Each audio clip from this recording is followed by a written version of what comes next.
사랑이 많으신 하나님 아버지 감사합니다.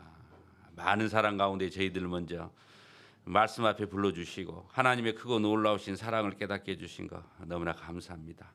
이제 하나님의 사랑을 깨달은 저희들 주님 앞에 갈 때까지 하나님의 자녀로서 합당하게 살기를 원합니다. 우리를 통해서 태백 지역에 있는 많은 영혼들에게 하나님의 사랑을 전하는 데 부족함이 없도록 주님 함께해 주시고 인도해 주시고 도와주시길 원합니다. 항상 우리의 본인되는 삶의 모습을 통해서 그리스도를 나타내고 세상의 빛과 소금이 역할을 잘 할 수 있도록 주님 도와주시길 원합니다.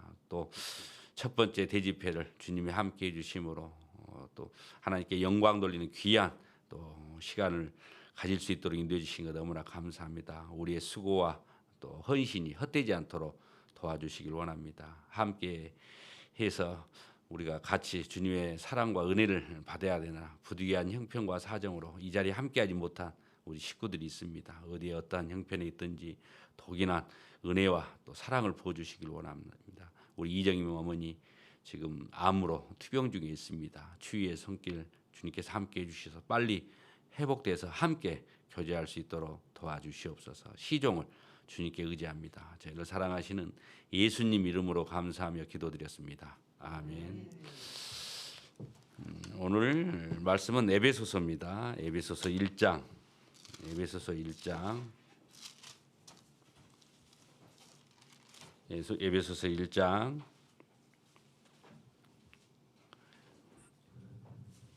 20절. 에베소서 1장 20절. 제가 읽어드리겠습니다. 에베소서 1장 20절. 그 능력이 그리스도 안에서 역사하사 죽은 자들 가운데서 다시 살리시고 하늘에서 자기의 오른편에 앉히사 모든 정사와 권세와 능력과 주관하는 자와 이 세상뿐 아니라 어느 세상에 일컫는 모든 이름 위에 뛰어나게 하시고 또 만물을 그 발 아래 복종하게 하시고 그를 만물 위에 교회로 머리로 주셨느니라. 교회는 그의 몸이니 만물 안에서 만물을 충만케 하시는 자의 충만이니라. 안경을 바꿔서 왔는데 더 안 보이네. 더 안 보여. 이 안경을요 한 3년 전에 생일 선물로 우리 애들하고 자매하고 비싸게 주고 했는데 눈에 안 맞아서 안 끼고 있다가 너무 아까우니까 투자한 돈이 있는데 그래서 가끔 한 번씩 쓰는데 이게 안 맞더라고요. 방금 읽어드리는 본문 말씀 중에 주제가 혹시 뭘 같아요? 뭘 이야기하시는 것 같죠? 교회입니다. 교회. 그래서 오늘은 교회의 중요성에 대해서 한번 교제해 보고자 합니다. 어제는 영월 지역에 하나님께서 허락해 주셔서 영월 교회 입당식에 다녀왔습니다. 참 하나님의 심리는 우리의 머리로는 알 수가 없어요. 강원도 시도 17개인가요? 18개인가요? 18개 시군 중에서 유일하게 교회가 없던 지역이 사실 영월이었습니다. 영월.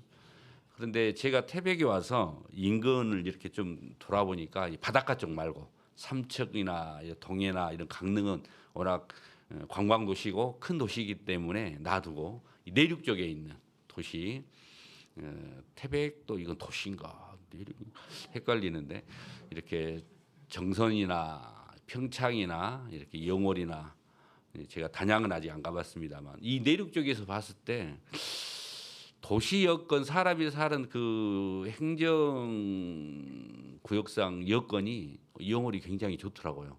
영월이 상당히 큰 도시고 그런데 영월에가 교회가 없었어요. 그래서 어제도 입당식 때 이제 어느 목사님이 말씀하셨는데 의아해할 정도로 왜 이런 곳에 교회가 지금까지 없었을까라고 의아해하셨는데 제가 가만히 생각해 보니까 하나님의 시기는 우리가 알 수가 없잖아요. 제일 여건이 좋은 곳인데 교회가 들어섰으면 정말 성장할 수 있었던 지역인데 왜 그동안 교회가 없었을까? 이제 5월 2일 날 입당식을 하는 단양교회는 성교원으로만 무려 10년 넘게 성교원으로만 10년 넘게 있다가 겨우 이제 올해 또 같이 교회가 생겼죠.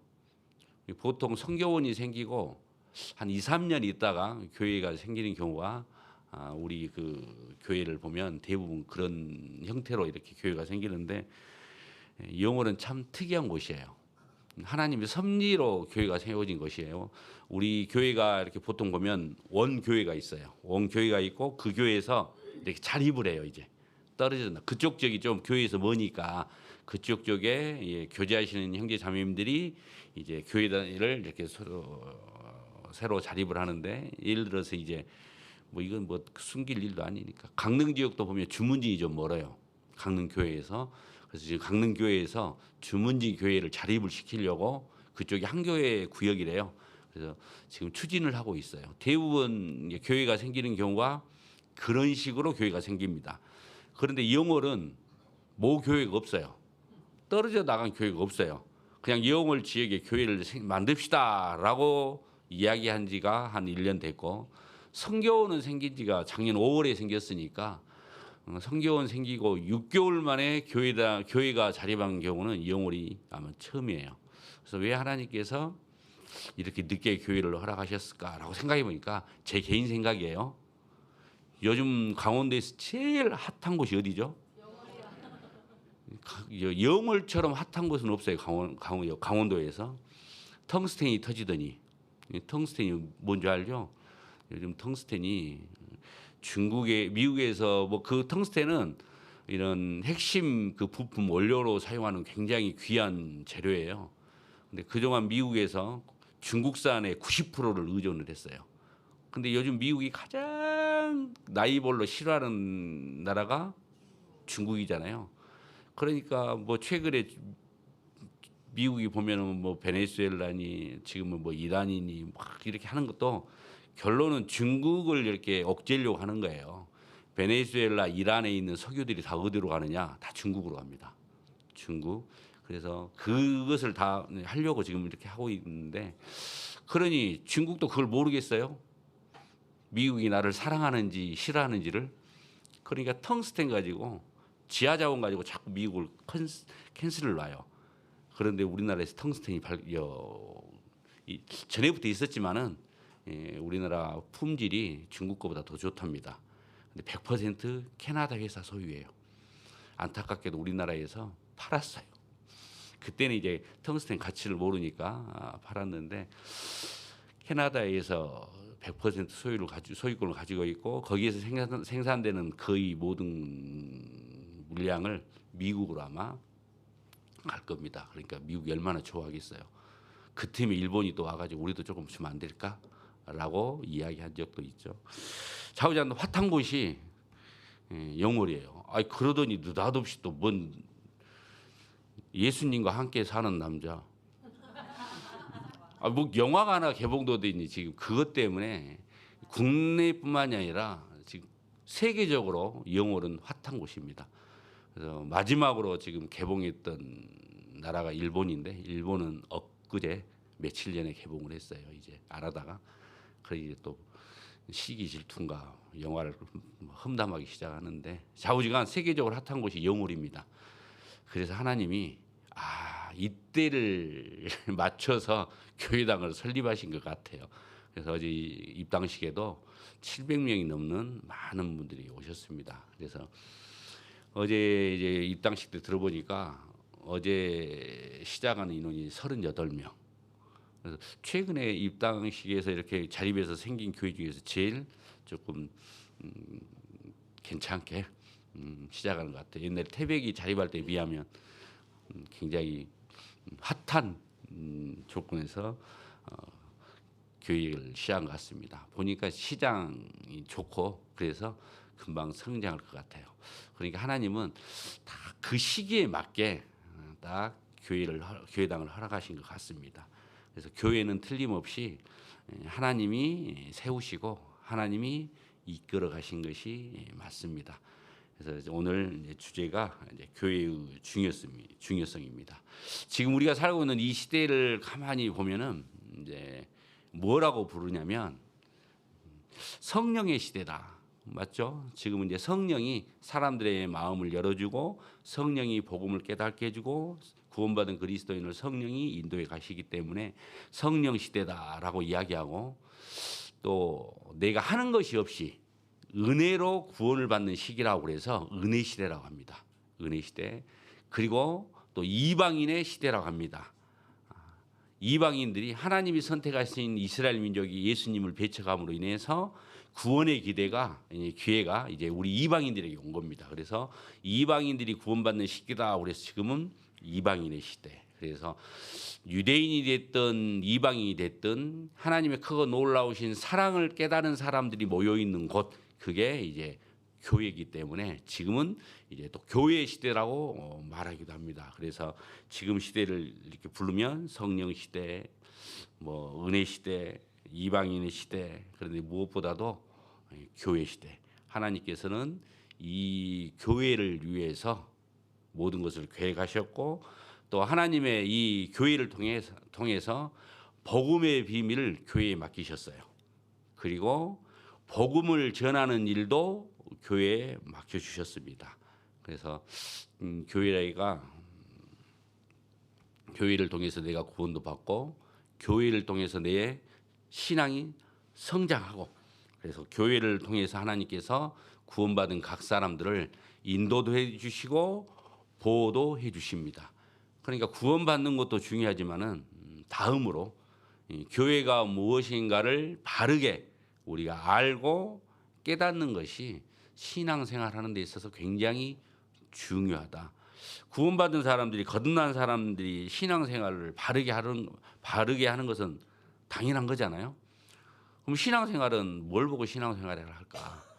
가정생활도 있을 것이고 사회생활도 있을 것이고 또 직장 다니는 사람은 직장생활도 있을 것이고 또 우리는 또 교회 생활도 있을 것이고, 이 모든 것들이 사실 신앙생활이죠. 구원받은 그리스도인이 살아가는 모든 것은 다 신앙생활이라고 할 수 있습니다. 가정에서 가정생활, 직장에서 직장생활, 학생은 학교에서 이제 학생생활도 하겠죠. 또 사회에서 우리가 더불어 살기 때문에 우리가 사회생활도 하고, 그런데 우리는 이제 교회 가운데 있기 때문에 교회생활. 그래서 신앙생활에서 무엇보다도 중요한 것은 교회생활입니다. 왜? 우리는 구원받은 그리스도인이기 때문에. 그러니까 교회 생활만 내가 바르게 잘 할 수 있으면 사실 나머지 생활은 부수적인 겁니다. 교회 생활, 내가 하나님하고 나하고 관계, 또 거듭난 그리스도인끼리 이 관계만 내가 바르게 하고 있다가 하면 다른 생활들은 아무런 문제가 안 될 겁니다.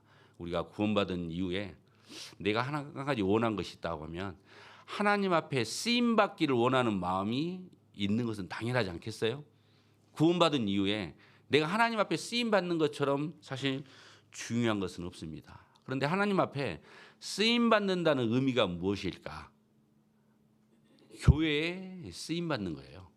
그러니까 하나님 앞에 쓰임 받는다, 그 말은 교회에 쓰임 받는 거죠. 어떤 사람들은 그래요.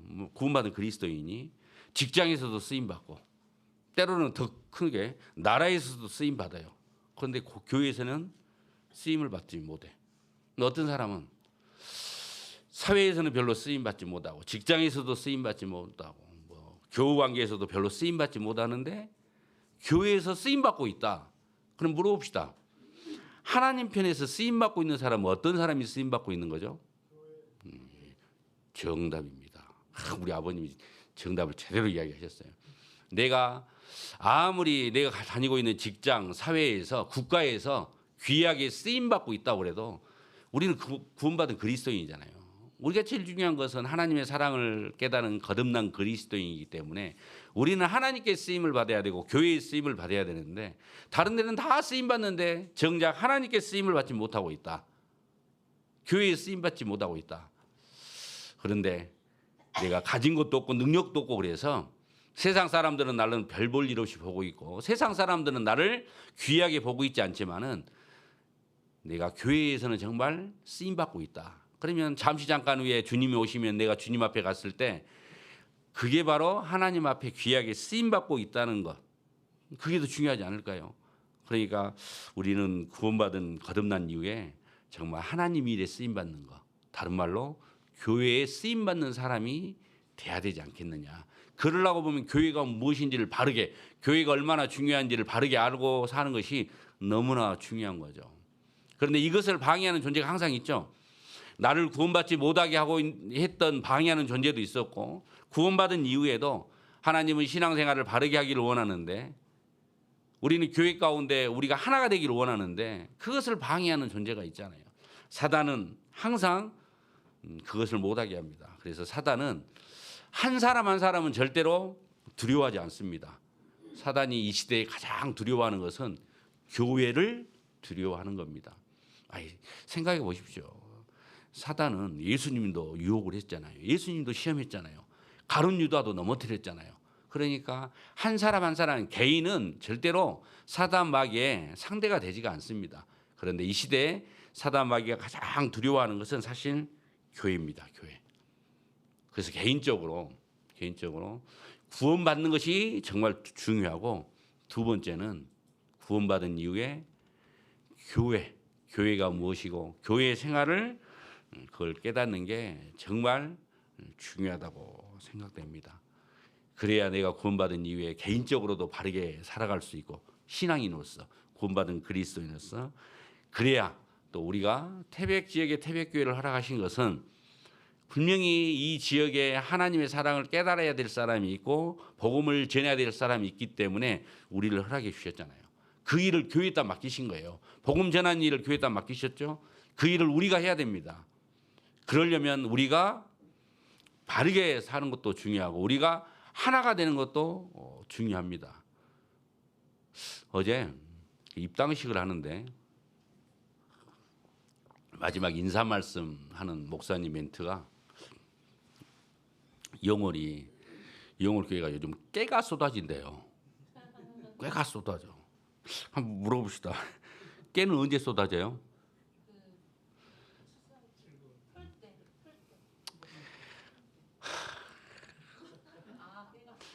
서로 사랑할 때.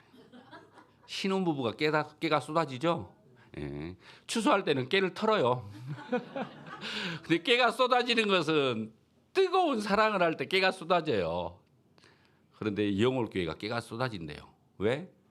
사랑이 너무 뜨겁대요. 그럼 이제 한 발 더 나가. 깨가 쏟아질 정도로 서로 사랑하면, 사랑이 뜨거우면 그 다음엔 꼭 그 다음에 부수적으로 온 게 있죠.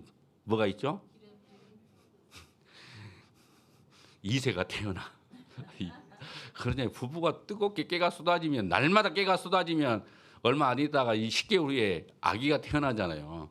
그래서 그 목사님이 마지막 인사말로 영월교회가 요즘 깨가 쏟아지고 뜨겁게 사랑한다 그랬더니 하나님께서 막 순산하도록 이렇게 해주신 것 같아요. 그래서 영월교회 막 시작할 때는 수요일 날 목사님이 발령받으신 목사님 그랬대요. 수요 말씀하러 딱 왔는데 5명 앉아 있더래요. 알잖아요. 우리 수요일 날 말씀 틀어주러 가서 보면 4명 내지, 항상 4명은 기본이었고 많이 오면 6분이 앉아 계셔요. 그것을 목사님 처음 봤어. 분명히 당신이 받은 명단은 38명이었는데 수요일 날 와서 딱 봤더니 5명 앉아 있더래요. 그런데 하나님은 진짜 놀랍죠. 어제 그 보고하는데 어제 날짜로 영월교회 성도 수가 38명이에요. 저는 그것 듣고 정말 소름이 돋더라고. 시작할 때 8명입니다라고 시작했는데 와서 보니까 5명 앉아 있었는데 하나님은 시작도 딱 교회당 허락하고 입당식 할 때 38명으로 맞춰주셨어요. 근데 어제 한 명이 더 태어났다고 그랬죠. 원주 서부에서 영월분이 구원을 받았대요. 원주 서부 교회에서 영월분이 구원을 받고 어제 입당식에 참석했다고 그러더라고요. 그러니까 입당식 하자마자 한 명이 더 태어났어. 그래서 그걸 제가 듣고, 그렇구나, 우리 태백도 영혼이 태어나는 방법이 있구나. 어떻게 하면 돼요? 깨가 쏟아지면 돼. 자우령 깨가 쏟아져야 돼. 깨가 쏟아지려면 어떻게 해야 돼요? 우리가 서로 사랑하면 돼. 뜨겁게. 그러면 우리를 통해서 막 2세가 막 태어날 수도 있어요. 자, 하나님은 이토록 교회가, 그런데 새 생명이 태어나는데 절대로 혼자로는 안 태어나요. 혼자로는 태어날 수가 없어요. 스스로는 태어날 수가 없잖아요. 예수님 외에는. 성령으로 잉태된 예수님 외에는. 그러니까 이 시대에 새로운 영혼이 태어나려면 반드시 하나님께서 교회를 통해서 새로운 영혼이 태어납니다. 물론 스스로 태어날 수도 있죠. 그런데 구원받는 역사를 보면 교회를 통하지 않고는 구원받는 역사가 거의 일어나지 않더라고요. 그래서 하나님께서 교회를 너무나 중요시 생각하는 겁니다. 교회가 너무나 중요한 거예요. 우리가 생각하는 그런 교회 그냥 들랑달랑 그렇게 할 수 있는 그런 교회가 교회당이 아니에요. 교회는 하나님 편에서 너무 중요합니다. 그래서 하나님이 특별히 에베소서라는 성경은 교회가 무엇인가를 자세히 또 설명을 해주고 있잖아요. 그러니까 성경, 특히 신약 성경 27권을 딱딱 보면은 성경마다 하나님께서 강조하는 것들이 있어요. 예를 들어서 요한복음은 하나님께서 요한복음을 통해서 영생을 얻을 수 있도록 영생을 위한 말씀이 사실 요한복음이죠. 로마서는요. 로마서는 믿음으로 구원을 받는다. 믿음으로 구원받는다라는 걸 또 강조하죠. 갈라디아서는요. 갈라디아서도 율법의 행위로 구원받는 것이 아니라 오직 예수님이 하신 일을 내가 믿음으로 듣고 믿음으로 행위로 구원받는 것이 아니라 믿음으로 구원받는다는 것을 또 강조하는 것이 갈라디아서죠. 그러면 골로새서는 예수님에 대해서 설명을 잘 해주고 있는 거고 빌립보서는요. 교제에 대해서 설명을 잘 해주고 있습니다. 에베소서는요. 교회가 무엇인가를 또 설명을 잘 해주고 있습니다. 그래서 이 시대에 구원받은 이후에 교회를 바르게 아는 그런 지식이 없으면 교회를 바르게 깨닫지 못하면 내가 구원도 어렵게 받았지만 우리가 신앙생활도 제대로 때에 맞게 성장하지 못하는 왜 우리가 구원받은 이후에 때에 맞게 성장을 해야 됩니까? 성장을 해야 되는 이유가 뭐죠? 성장을 해야 열매를 맺을 거 아니에요. 열매를. 성장을 해야 열매를 맺죠. 이제 봄이 됐습니다. 태백에서 봄이 됐어요. 이제 심어놓은 이제 꽃들이 됐든 뭐가 됐든 이제 싹이 나왔어요. 싹이 나왔는데 싹이 나오자마자 바로 막 열매 맺는 경우는 없잖아요. 이게 성장을 해야 돼요. 이제 성장할 겁니다. 부지런히. 그래서 때가 되면 성장 이후에 이제 열매를 탁 맺잖아요. 그러니까 우리도 구원받은 이후에 내가 왜 성장을 해야 되느냐? 결론은 나를 통해서 열매를 맺어야 되잖아요. 그래서 성장이 필요한 겁니다. 그런데 성장은 결코 혼자서 할 수 있는 게 아니죠. 혼자서 하는 게 너무나 어렵잖아요. 왜? 혼자 있으면 세상 죄의 유혹에도 빠질 수 있고 내 안에 있는 육신의 정욕에도 넘어질 수도 있고 사탄 마귀의 꼬임에도 넘어갈 수 있기 때문에 그래서 우리는 함께 있는 겁니다. 그래서 교회가 너무나 중요한 거죠. 하나님 편에서도 교회를 너무 중요하게 생각하십니다. 이 세상은 하나님께서 6일 만에 창조하셨잖아요. 그리고 솔로몬 성전도 솔로몬이 7년 만에 솔로몬 성전을 지었어요. 그런데 하나님의 교회는 2000년 전에 예수님이 이 땅에 오시고 십자가에 죽으시고 3일 만에 부활하시고 많은 사람들이 보는 가운데 하늘로 올라가신 이후에 오순절날 성령이 이 땅에 임하셨어요. 그때 이 땅에 비로소 교회가 시작된 거예요. 구약 성경에는 교회란 말이 안 나옵니다. 이 땅 가운데 교회가 언제 시작되느냐? 예수님이 죽고 부활하시고 올라가신 이후에 50일 후에 오순절날 성령이 강림한 이후에 그때부터 이 땅에 교회가 시작된 겁니다. 그리고 무려 2000년 동안 지금 하나님께서 교회를 지어가고 있어요. 2000년 동안. 그러니까 천지는 6일 만에 창조하고 솔로몬의 성전은 7년 만에 만들어지고 그런데 하나님의 교회는 벌써 2000년 동안 지금 만들어지고 있는 겁니다. 얼마나 귀합니까? 예수님께서 이 땅에 왜 오셨죠?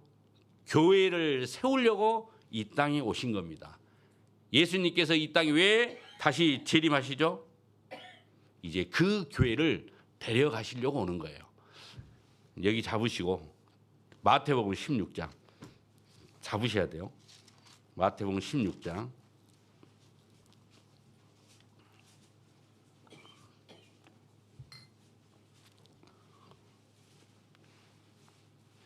18절 마태복음 16장 18절 제가 읽어드릴게요. 또 내가 내게 이르노니 너는 베드로라. 내가 이 반석 위에 내 교회를 세우리니 음부의 권세가 이기지 못하리라. 예수님께서 지금 내가 이 반석 위에 내 교회를 세우리니, 그러니까 예수님께서 이 땅에 오신 이유가 뭐냐? 하나님의 교회, 예수님의 주님의 교회를 세우기 위해서 이 땅에 오셨어요. 그리고 때가 되면 이제 주님이 세우셨던 그 교회를 때가 되면 이제 데려가시려고 이 땅에 오십니다. 근데 그날은 우리가 알지를 못해요. 주님이 왜 이 땅에 다시 오십니까? 주님이 이 땅에 오셔서 세웠던 그 교회를 데려가기 위해서 이 땅에 오신 거예요. 이 땅에 주님이 다시 재림하신 목적 자체는 교회를 데려가기 위해서 오신 거예요. 다른 것 가지고 가시기 위해서 오신 거 아니에요. 교회를 데려가기 위해서. 근데 그 때는 아무도 몰라요. 주님만 아십니다. 이방인들이 구원받는 숫자가 하나님만이 아신다라고 이야기를 하셔요. 로마서 11장에 보면 이방인의 충만한 수가 딱 차면 하나님이 알고 계신 숫자가 있어요. 14만 4천 명 아니에요? 14만 4천 명은 유대인들이 구원받는 숫자고 이방인들이 구원받는 숫자는 하나님이 알고 계시는데 로마서 11장에 보면은 이방인의 충만한 수라고 돼 있어요. 그러니까 그 수가 딱 차면 주님이 성경에서 약속하신 대로 공중에 다시 오십니다. 재림하셔요.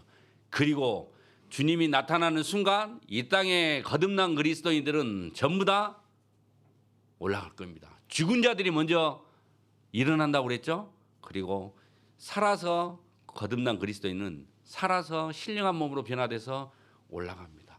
주님이 이 땅에 왜 오시느냐? 교회를 데려가기 위해서요. 그러니까 교회가 얼마나 귀합니까? 여러분들이 만약에 내가 이제 다른 곳으로 이사를 가요. 그런데 딱 한 가지만 가지고 갈 수 있다고 그래요. 딱 한 가지만. 여러분 뭘 가지고 가실래요? 그러면 한 가지만 가지고 갈 수 있다고 하면 그 한 가지는 본인에게 그저 그런 거예요? 가장 귀한 거예요?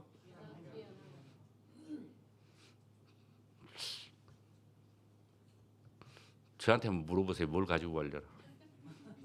제가 만약에 울릉도로 이사를 간다. 다시는 여기 안 와 이제. 울릉도로 이사를 가는데 딱 한 가지만 가지고 갈 수 있대. 한 개만. 물어보세요. 뭘 갖고 가라?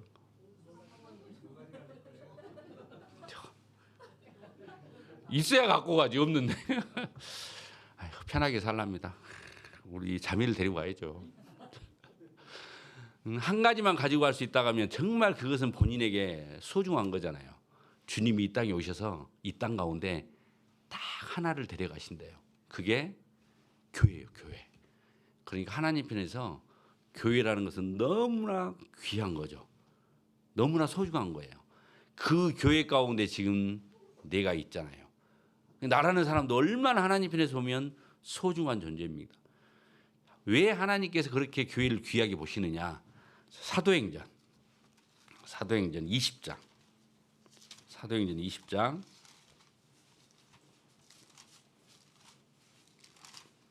28절. 사도행전 20장 28절. 사도행전 20장 28절 제가 읽어드립니다. 너희는 자기를 위하여 또는 온 양떼를 위하여 삼가라. 성령이 저들 가운데 너희로 감독자를 삼고 가르쳤습니다. 하나님이 자기 피로 사신 교회를 치게 하셨느니라. 하나님이 자기 피로 사신 교회, 그러니까 이 땅에 있는 교회는 하나님이 희생된, 자기 피가 희생된 예수님, 하나님의 독생자 예수님께서 이 땅에 오셔서 나를 대신해서 온몸에 있는 피를 다 흘리시고 나를 대신 저주를 받으시고 세워진 교회입니다. 자기 피로 세워진 교회예요. 예수님께서 희생되고 세워진 교회입니다. 그러니까 얼마나 하나님 편에서 보면 소중하겠어요. 얼마나 귀하겠습니까? 그래서 누가복음 15장 7절에도 주님은 이렇게 하시잖아요. 구원받은 의인 99명보다 이뤄진 양 1명, 죄인 1명이 구원받는 것을 하나님은 기뻐하신다고 그랬어요. 자기 피로 사신 교회이기 때문에 하나님은 지금 교회를 너무나 귀하게 보신 겁니다. 그 귀한 교회 가운데 내가 지금 들어있잖아요. 그래서 교회라는 것은 오해하시면 안 돼요. 우리가 교회 하면은 뭐 건물이 교회인 줄 아는데 건물은 교회 아닙니다. 교회 당이지. 교회라는 것은 고린도전서 1장을 보시죠. 고린도전서 1장. 고린도전서 1장 2절. 고린도전서 1장 2절. 고린도에 있는 하나님의 교회 곧 그리스도 예수 안에서 거룩하여지고 성도라 부르심을 입은 자들과 또 각처에서 우리의 주 곧 저희와 우리의 주 대신 예수 그리스도의 이름을 부르는 모든 자들에게. 그러니까 여기서 지금 하나님이 하나님의 교회가 어떤 곳인지 아냐? 예수 그리스도 안에서 거룩해진 사람들. 예수 그리스도 안에서 거룩하여지고 성도라 부르심을 입은 자들. 쉽게 말하면 교회는 헬라어로 우리 잘 알고 있잖아요. 헬라어로 교회를 에클레시라고 그래요. 에클레시아. 에클레시아. 에클레시아에서 헬라어 에클레시아는 에크라는 단어와 칼레오라는 단어가 합성된 단어예요. 에크라는 단어는 뭐뭐로부터 밖으로라는 뜻이에요. 뭐뭐로부터 밖으로, 칼레오는 부르다라는 뜻이에요. 그러니까 뭐뭐로부터 밖으로 불러낸 사람들. 우리는 어둠의 세상에 있었잖아요. 악한 세상에 있었잖아요. 이 세상 가운데 있었죠. 어둠에서 빛으로 우리는 불러낸 사람들이에요. 죄 가운데 있던 우리를 예수님께서 십자가로 다 씻어주시고 어둠에 있던 우리를 기이한 빛으로 옮겨주셨어요.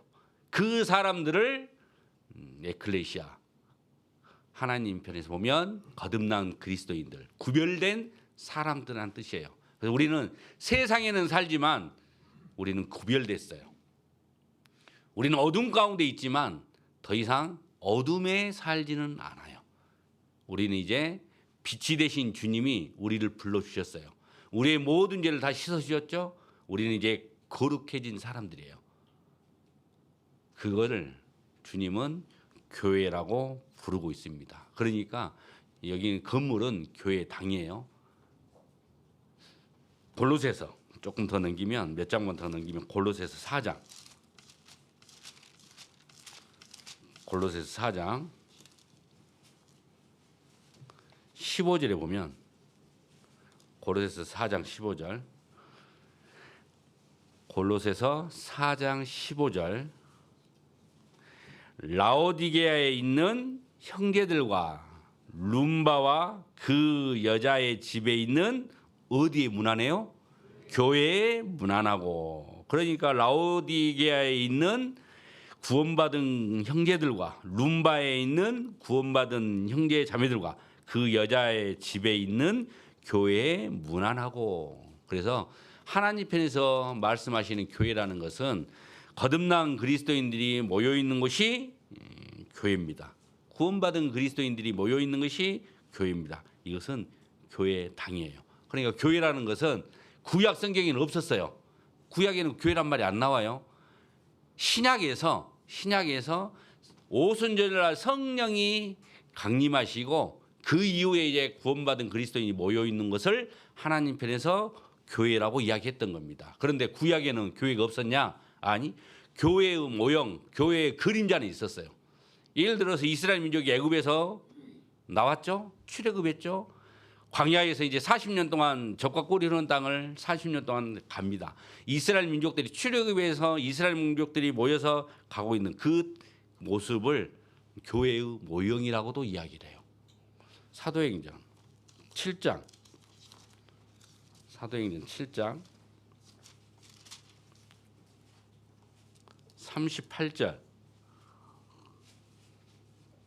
사도행전 7장 38절,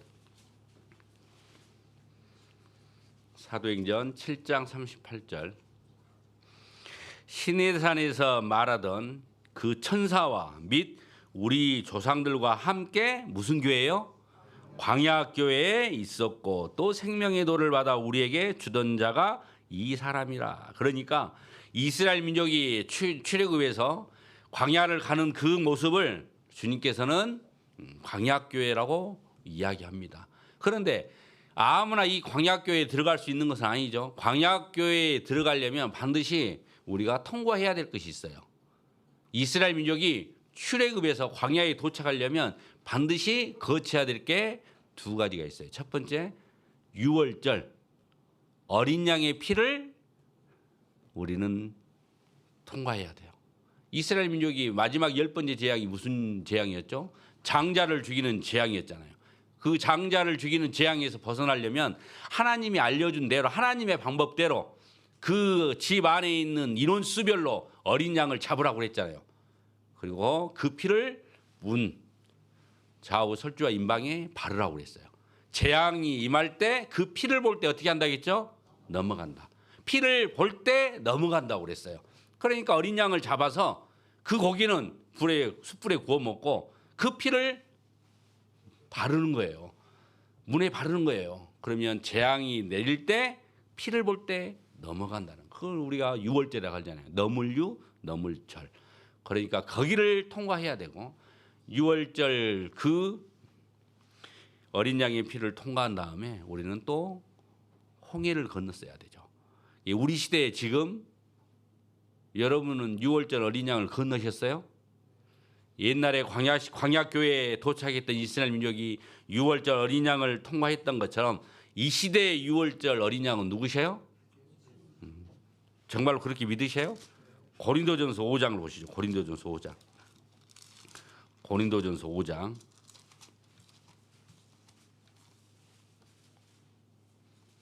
고린도전서 5장 7절. 고린도전서 5장 7절. 너희는 누룩 없는 자인데 새 덩어리가 되기 위하여 묵은 누룩을 내어버리라. 같이 읽습니다. 우리의 유월절 양 곧 그리스도께서 희생이 되셨느니라. 우리의 유월절 양 곧 그리스도께서 희생되셨느니라. 나를 위해서 내 죄를 위해서 예수님께서 희생되신 겁니다. 내 죄를 용서해 주시기 위해서 예수님께서 유월절 어린 양처럼 나를 대신해 희생되신 겁니다. 베드로전서 조금 더 넘기시면 베드로전서 조금 더 알아듣기 쉽게 또 설명을 해주고 계시죠. 베드로전서 1장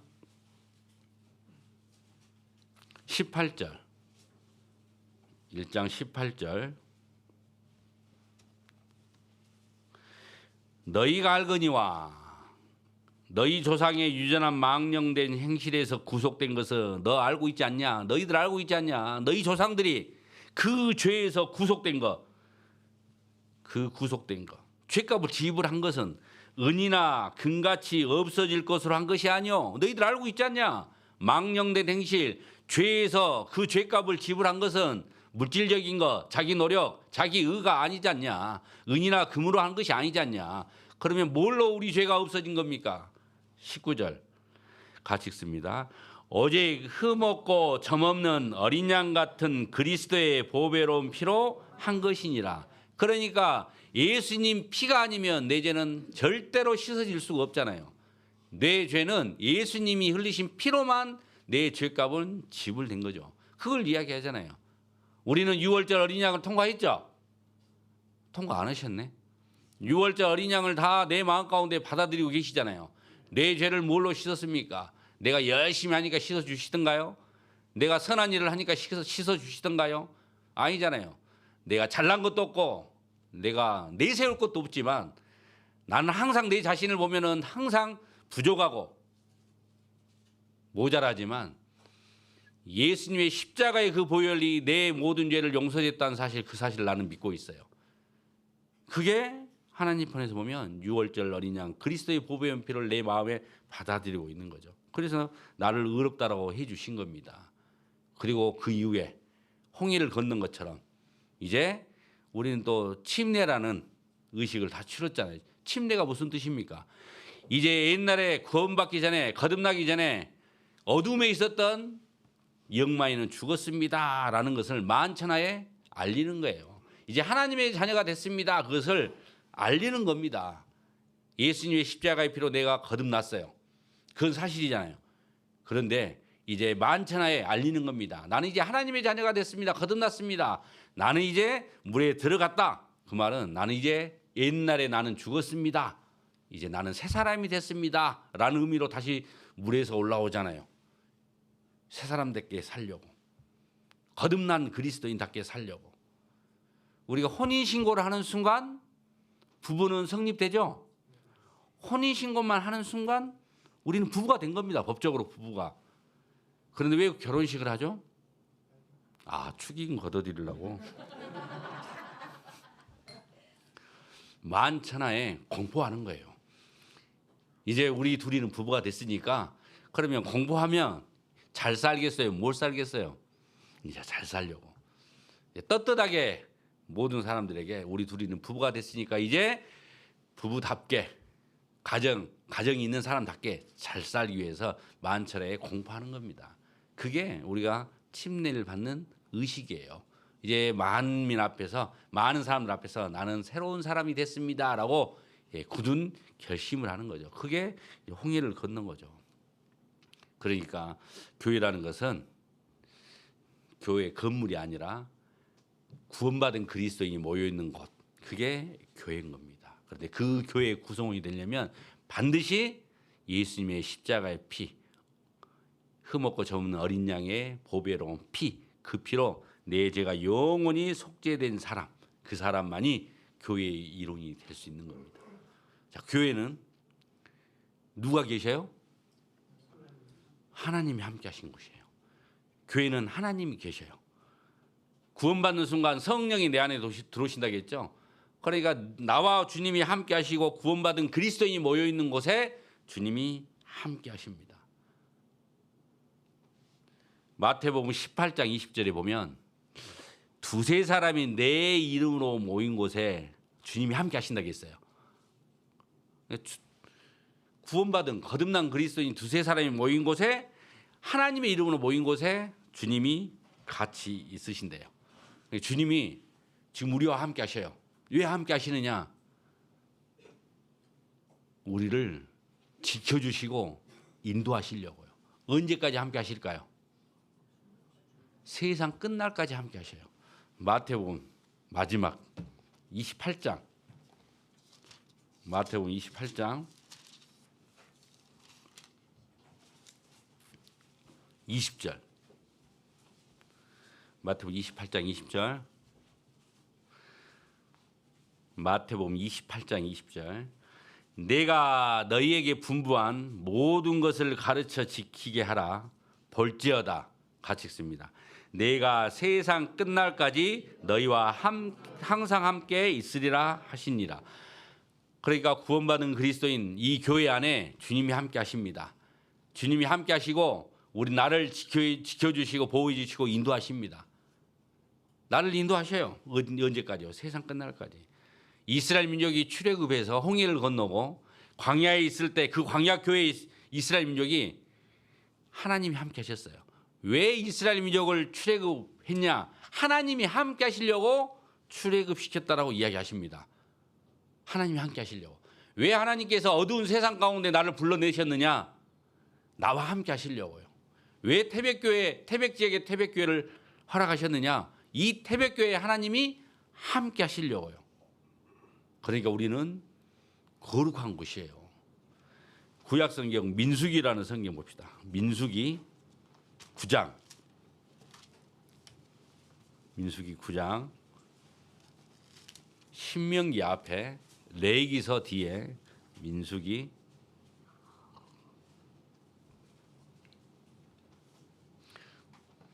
15절. 9장 15절. 성막을 세운 날에 구름이 성막 곧 증거막을 덮었고 저녁이 되면 성막 위에 불 모양 같은 것이 나타나서 아침까지 이르렀을 때 항상 그러하여 낮에는 구름이 그것을 덮었고 밤에는 불 모양이 있었더라. 그러니까 출애굽에서 이스라엘 민족이 광야에 있을 때 낮에는 무슨 기둥으로 해요? 구름 기둥으로 해요. 밤에는 무슨 기둥이요? 불 기둥으로 보호하셔요. 낮에는 왜 구름 기둥으로 보호하셔요? 햇빛이 너무 따가우니까요. 밤에는 왜 불기둥으로 보하시죠? 추워서요. 저는 아직 중동은 한 번도 안 가봤는데요. 중동이라는 곳이 참 재밌는 곳이래요. 낮에는 기온이 막 40도, 50도까지 올라간대요. 저녁이면요.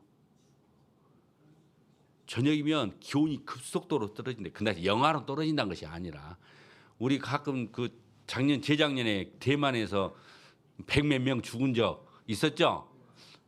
영상 몇 도에 죽었다고 그래요? 영상 8도 정도, 1도, 2도, 영하로 간 것이 아니라 영상 한 8도 이내, 한 1도, 2도 그때 다 얼어 죽은 거예요. 왜요? 그분들은 추위를 몰라. 그런데 갑자기 기온이 막 영상 1도, 2도 막 4도까지 떨어지니까 사람들이 다 얼어 죽은 거예요. 동상. 100 그때 몇 명이 죽었잖아요. 근데 이 사막이라는 것이요. 낮에는 40도, 50도 올라가는데 저녁 되면 영하로 떨어진다는 것이 아니라 10도 이하로만 떨어져도 이 사람들은 얼어 죽을 수도 있어요. 그 우리나라 그 예, 알아요? 골로? 예. 그 골로 몰라요? 석유골로 있잖아요. 우리나라 석유골로를 중동에 수출하고 대박 났어요. 이분들이 대박 난 거예요. 그분들이 기름 많잖아요. 저녁이 너무 추운 거예요. 이분들 보면은 항상 뭐 모포 같은 거 갖고 다니냐. 저녁에 감싸고 있잖아요.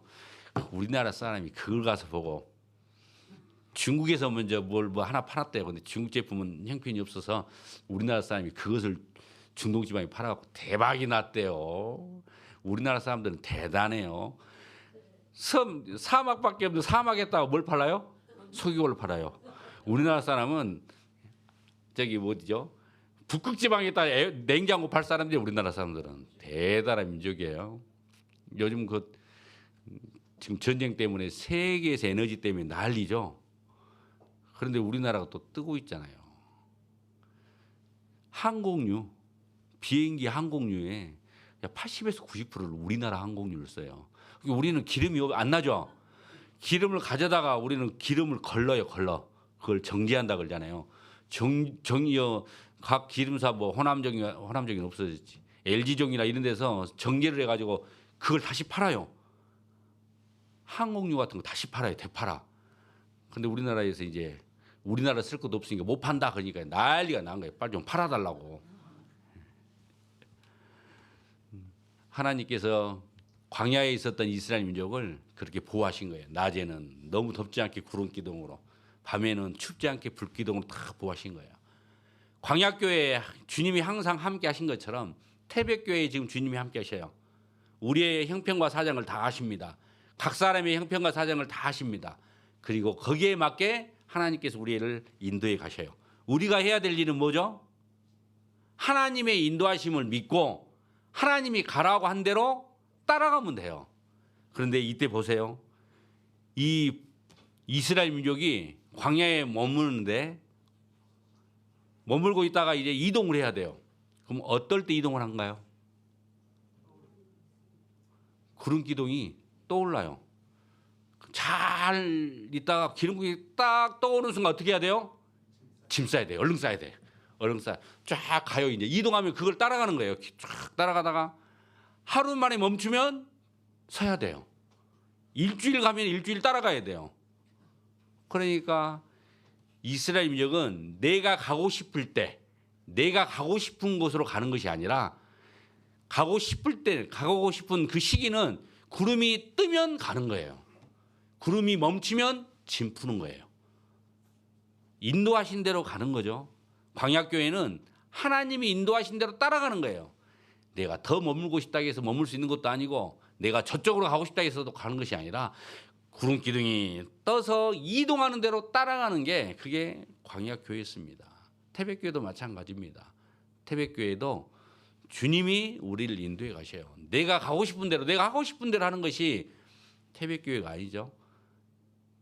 태백교회를 하나님이 인도하시기 때문에 가는 대로 나는 딱 따라갑니다. 힘들고 지쳐도 따라가야 됩니다. 머물러 있으면 안 돼요. 뒤에 보시면 17절.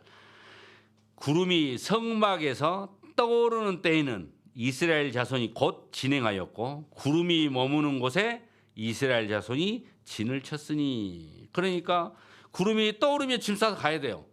구름이 멈추면 이제 짐을 풀어야 돼요.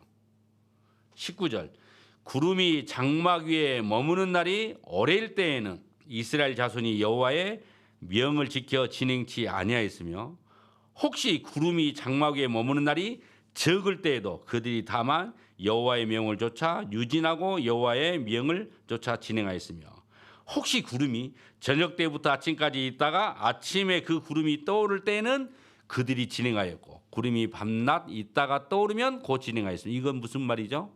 쉽게 말하면 하루 만에 구름이 뜨든 일주일 만에 뜨든 그래서 전적으로 하나님께서 하시는 거예요.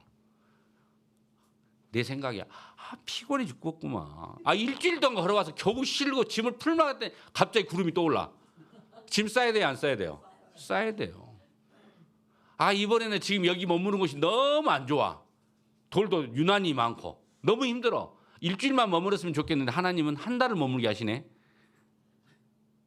그것은 자기 생각이에요. 하나님이 딱 맞게 인도해 가시는 겁니다. 그래서 교회라는 것은 내가 가고 싶은 곳, 내가 가고 싶을 때 가고 싶은 곳으로 가는 것이 아니라 하나님이 인도하신 곳으로 가는 게 그게 교회입니다. 우리가 태백교회 함께 우리가 모여 있잖아요. 교회가 가는 방향으로 우리는 마음을 모아야 돼요. 같이 가야 됩니다. 자, 에베소서 다시 1장을 보시면 에베소서 1장.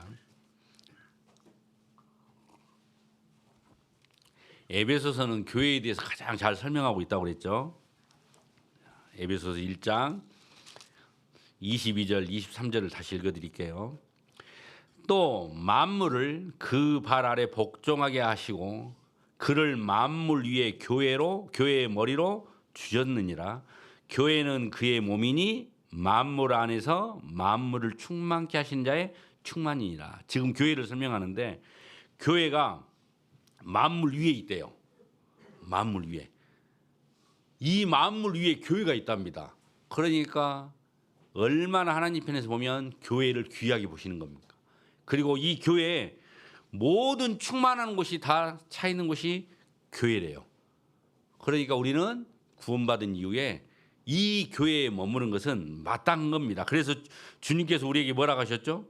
요한복음 15장 3절에 보면 너희는 내가 일러준 말로 이미 깨끗하였으니 누구 안에 거하라고요? 내 안에 거하라고. 그러니까 주님이 이야기하시잖아요. 우리가 거듭난 이후에 구원받은 이후에 우리는 어디에 머물러 있어야 되느냐? 교회에 머물러 있어야 돼요. 왜? 교회는 그만큼 만물 위에 있을 정도로 하나님 편에서는 귀한 곳입니다. 그리고 교회에 모든 것이 충만한 곳이 교회예요. 교회를 떠나서는 우리가 아무것도 할 수 없는 겁니다. 그래서 주님께서 함께 하시는, 주님께서 인도해 가시는 이 교회 안에 머무르는 것이 마땅히 구원받은 그리스도인의 바른 삶입니다. 여기서 지금 뭐라고 이야기하셨죠? 교회는 그리스도의 몸이라고 표현했어요.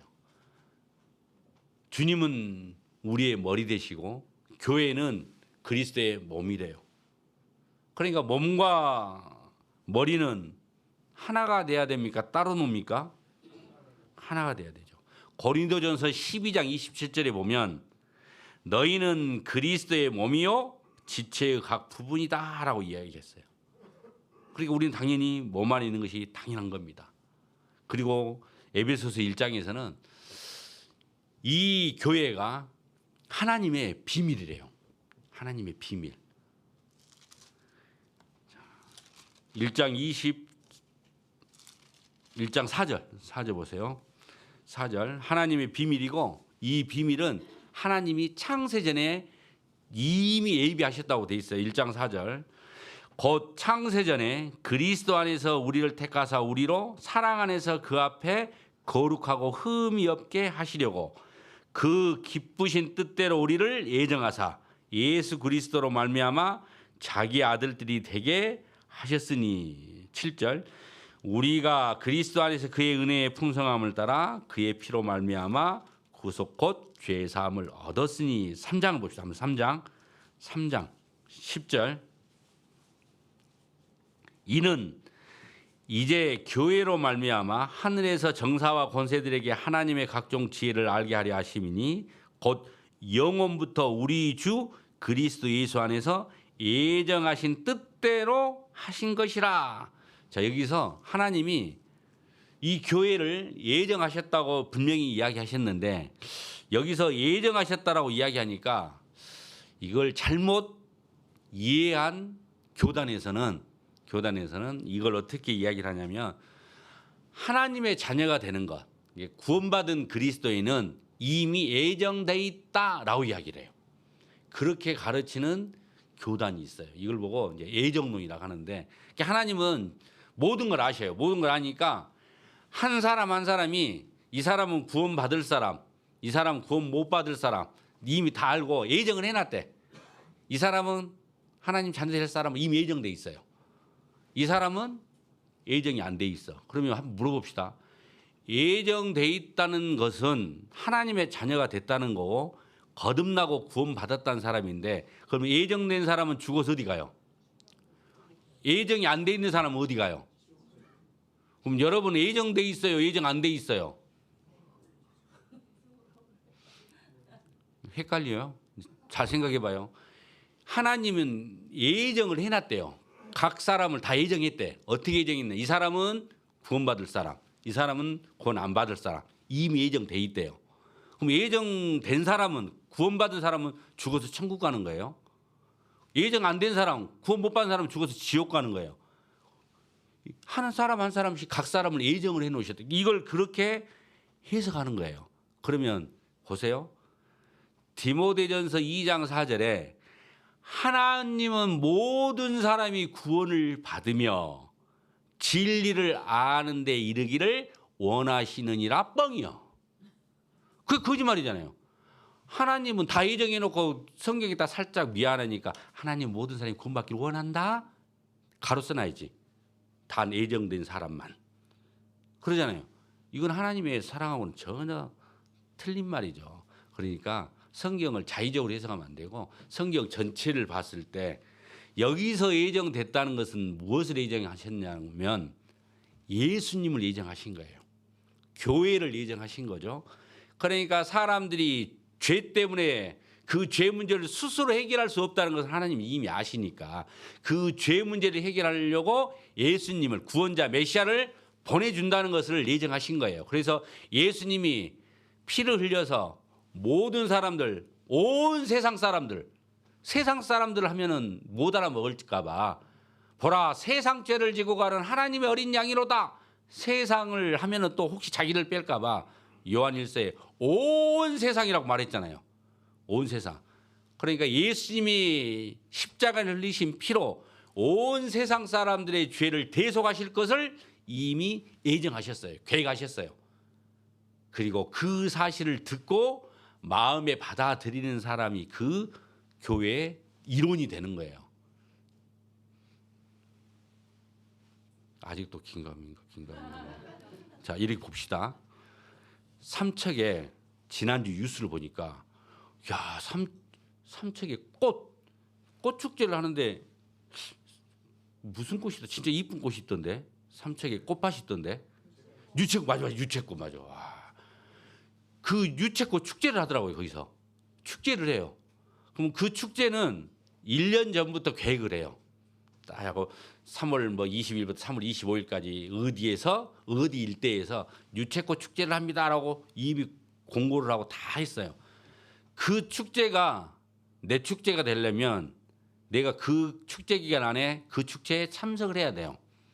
근데 나는 그 유채꽃 축제에 안 갔어. 그럼 그 유채꽃 축제하고 나하고는 관계가 있어요, 없어요?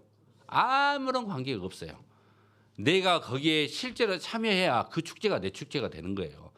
태백에 눈꽃 축제를 한다. 아직 2겨울을 지냈는데 제가 못 가봤어요. 그러니까 2년 동안은 그 눈꽃 축제가 나하고는 관계가 있어요, 없어요? 하등이 관계가 없어. 내년 겨울에는 꼭 가볼라요. 그래도 명색이 태백에 사는 태백에 있는 축제들은 다 가봐야 될 거 아닙니까? 그런데 저 위에서 무슨 축제 하더라고요. 저기 우리 순두부집 밑에 거기에 뭔 해바라기 축제인가? 해바라기 축제도 우리가 한번 가봐야 될 거 아니요. 끝난 다음에 가봤어요. 끝난 다음에 해바라기 하나도 없어. 세상 입장료 7,000원이나 해요. 내가 그래서 그것 보고 그랬네요. 태백은 역시 행적이 뒤처진다. 그걸 민간에다만 놔두고 7,000원 받고 그 축제를 할 것이 아니에요. 7,000원 받고 누가 태백까지 가서 그 해바라기 축제를 가요. 그것을 관에서 주도해가지고 한 4, 5천 원 한다 그러면 이해를 해요. 단 4, 5천 하되 반드시 지역 상품권으로 3천 원 이상 돌려줘야 돼요. 그걸 보태서 막국수라도 사 먹으라고. 3천 원짜리 만약에 상품권 돌려줬다고 생각해봐요. 막국수는 8천 원이요. 자기 돈 얼마 보태야 돼요? 다른 지자체에서 다 그렇게 해요.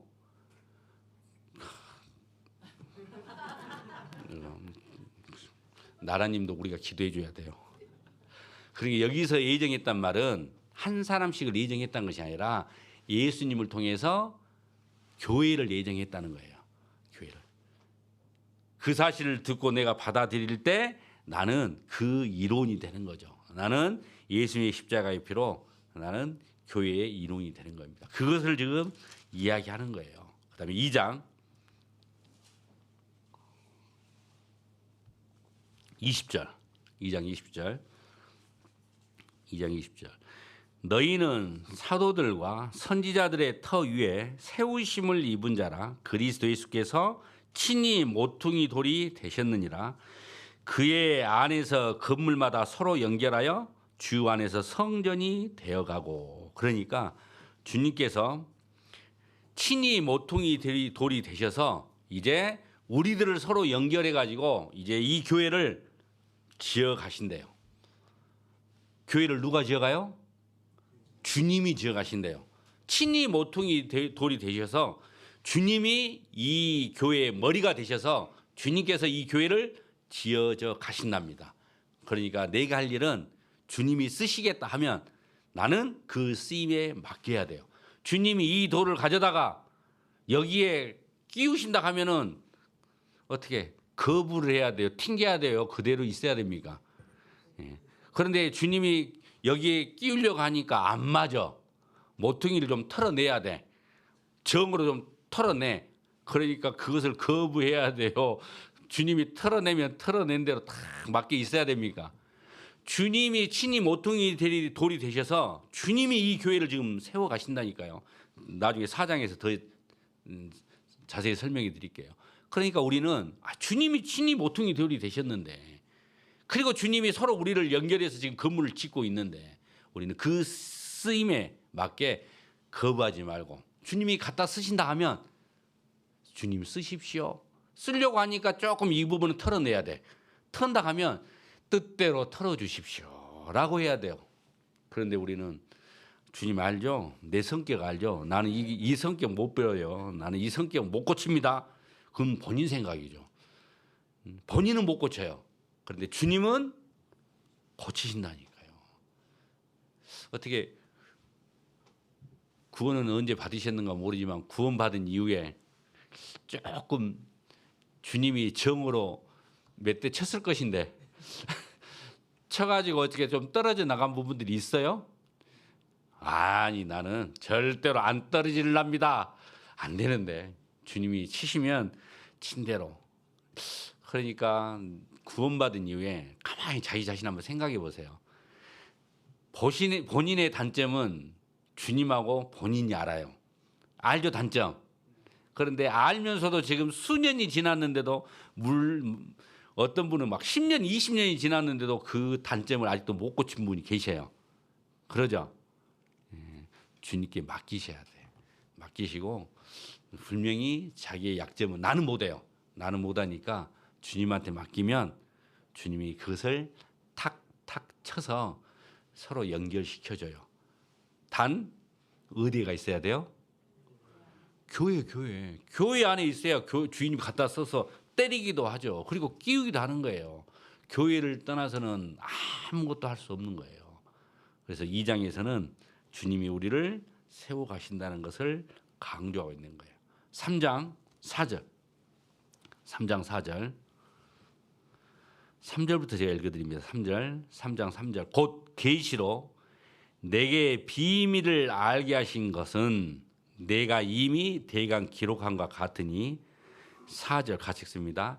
이것을 읽으면 그리스도의 비밀을 내가 깨달은 것을 너희가 알 수 있으리라.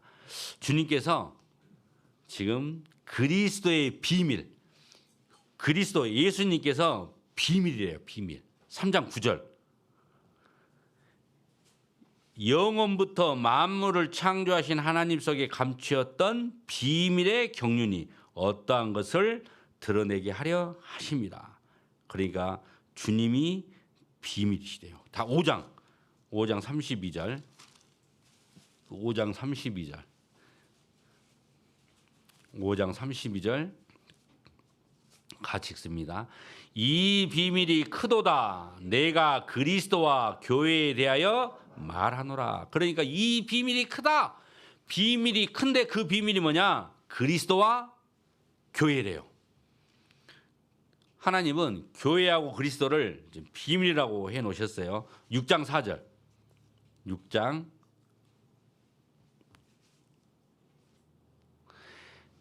4절. 6장 4절이 아닌데. 19절. 6장 19절. 또 나를 위하여 구할 것은 내게 말씀을 주사 나로 입을 벌려 복음의 비밀을 담대히 알리게 하옵소서 할 것이니. 복음의 비밀이에요. 물어봅시다. 복음은 누구예요? 그리스도 예수님이에요. 예수님. 그러니까 비밀은 마음을 열고 받아들일 자세가 돼 있는 사람에게는 하나님 쉽게 풀어주셔요. 그런데 마음을 닫고 거부하는 사람에게는 아무리 쉬운 비밀도 깨닫지 못하게 해주셔요. 그러니까 예수님이 얼마나 쉬웁니까? 구원받은 그리스도인이 모여있는 곳이 교회라는 걸 얼마나 쉽습니까? 그런데 마음을 열고 받아들이는 사람에게는 이 비밀이 쉽게 다가오는데 그렇지 못한 사람들에게는 영영 미궁 속으로 빠지는 거예요. 미궁 속으로. 그러니까 교회도 자기 마음대로 해석하고 예수님도 아무 데다 갖다 붙이고 예수님 플러스 알파, 예수님 플러스 다른 것도 막 해놓죠. 아닙니다. 골로새서 2장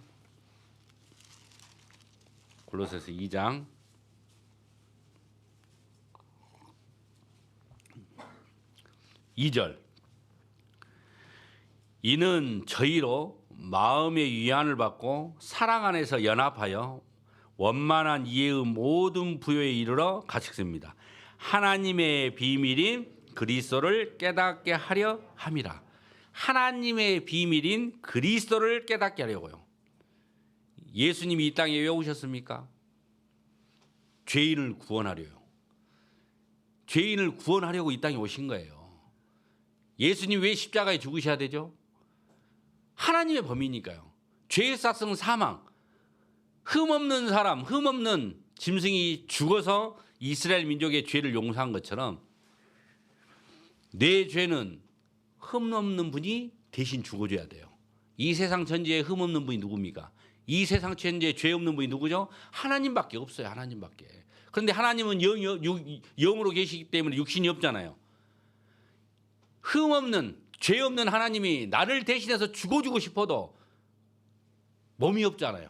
그래서 영으로 계신 하나님이 육신을 갖고 이 땅에 오신 분이 예수님이에요. 예수님이 왜 오셨느냐? 나를 위해서 죽어주려고 오신 거예요. 피 흘림이 없은즉 사함이 없다. 그러니까 나를 대신해서 내 죄를 대신해서 내 죄를 깨끗하게 정결케 하기 위해서 예수님은 십자가에서 피 흘려 죽으신 겁니다. 그리고 예수님의 그 피 흘림, 예수님께서 그 죽으심이 내 죄를 얼마큼 사해 줬어요? 염소와 송아지의 피로 하냐고 오직 자기 피로 영원한 속죄를 이루사. 그러니까 예수님께서 흘리신 그 피의 효력은 영원입니다. 영원.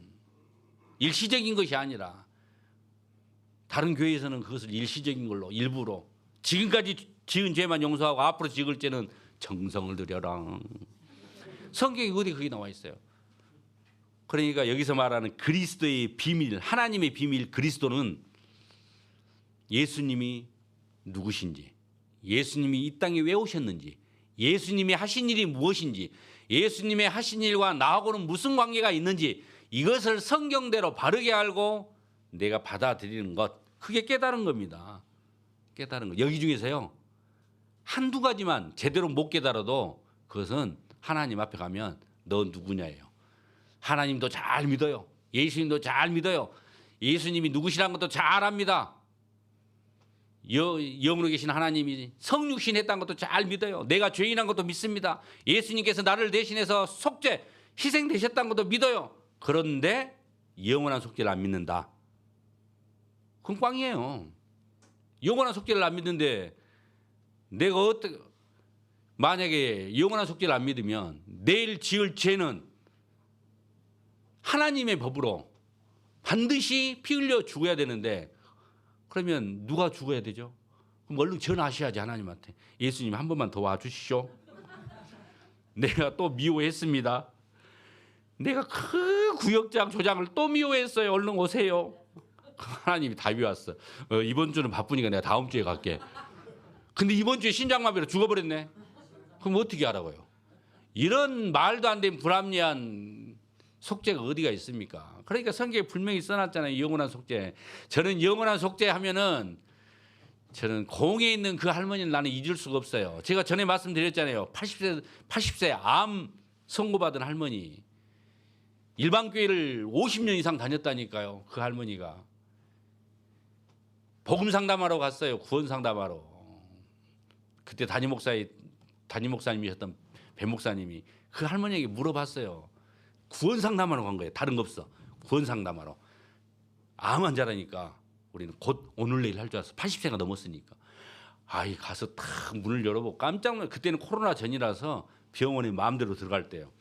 아이 할머니가 탁 우리 오신다는 소식 듣고 침대에 정자세로 딱 앉아 있는 거예요. 깜짝 놀라서 멀쩡하니. 아주 우리 배 목사님 직설적이잖아요.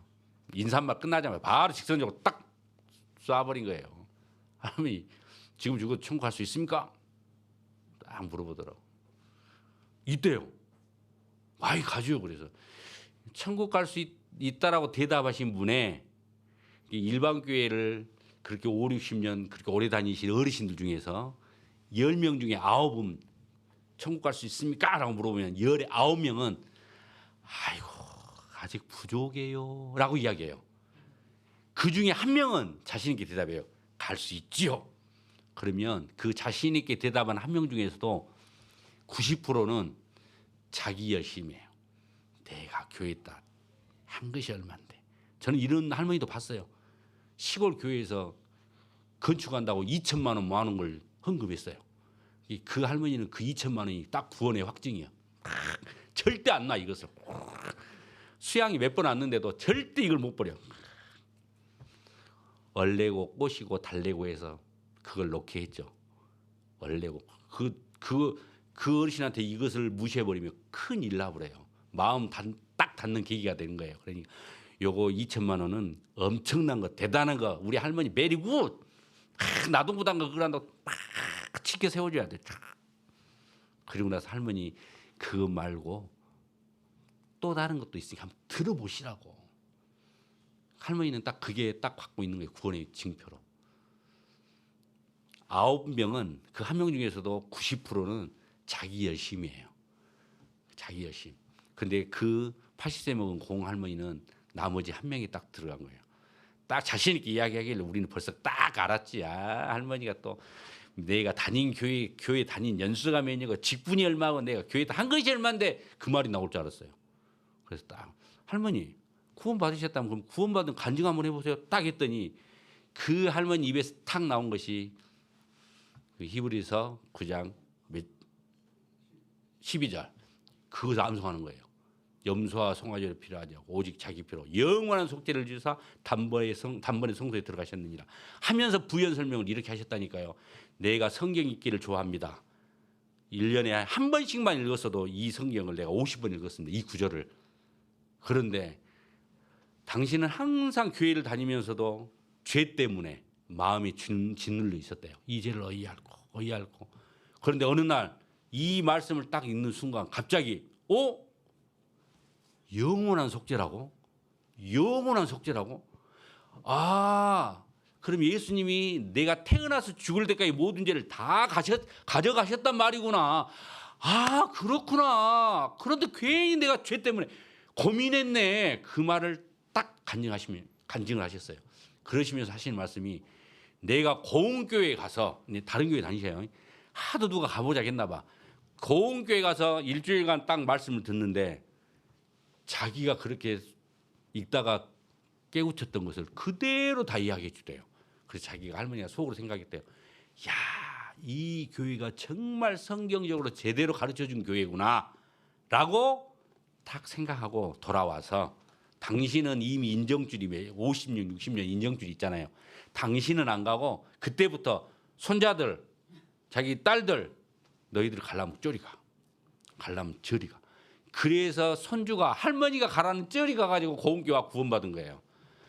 딱 구원받고 보니까 할머니가 거기서 안 나와. 그러니까 손주 입장에서는 할머니가 안 오고 저기 있는 거 보니까 할머니가 구원이 아닌갑다 라고 생각하고 상담 요청한 거예요. 암에 걸려서 이제 전대병원에, 이제 화순 전대병원 입원하니까.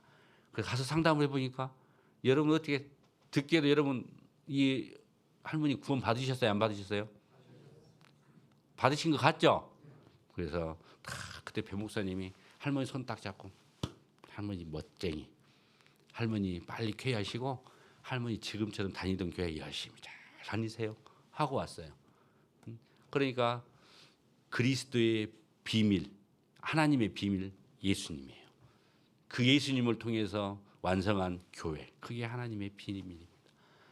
그것을 마음을 열고 다 들으면 누구나 다 깨달을 수 있는 거죠. 여기서 그리스도를 깨달아. 여러분들은 어떻게 그리스도를 깨달으셨어요? 정말로 깨달으셨어요? 맞아요. 예배소서는 교회가 무엇인가를 잘 설명하고 있습니다. 일부는 여기까지 하고 나머지 못한 것은 2부로 다시 하랍니다. 2부로 한다니까 오후에 밥 먹고 또 할란갑다. 아니, 다음 시간에 한다는지. 갑자기 눈이 동그랗게 2부에서 한다니까 식사하시고 집에 가셔야죠. 오늘은 이제 교회의 중요성에 대해서 설명을 드렸고, 좀 부족한 것은 다음에 한 번 더 교회의 중요성에 대해서 같이 교제하도록 하겠습니다. 기도하겠습니다. 사랑이 많으신 하나님 아버지, 감사합니다. 우리를 구원시켜 주시고 정말 주님께서 천하보다 귀하게 생각하시는 이 태백교회를 통해서 우리를 양육해 가신다는 거 너무나 잘 알고 있습니다. 주님 오실 때까지 저희가 교회 가운데 하나님이 또 우리를 위해서 쓰시고자 하는 그 쓰임에 합당한 우리 태백교회 형제 자매님들이 될 수 있도록 도와주시옵소서. 저희를 사랑하시는 예수님 이름으로 감사하며 기도드렸습니다. 아멘.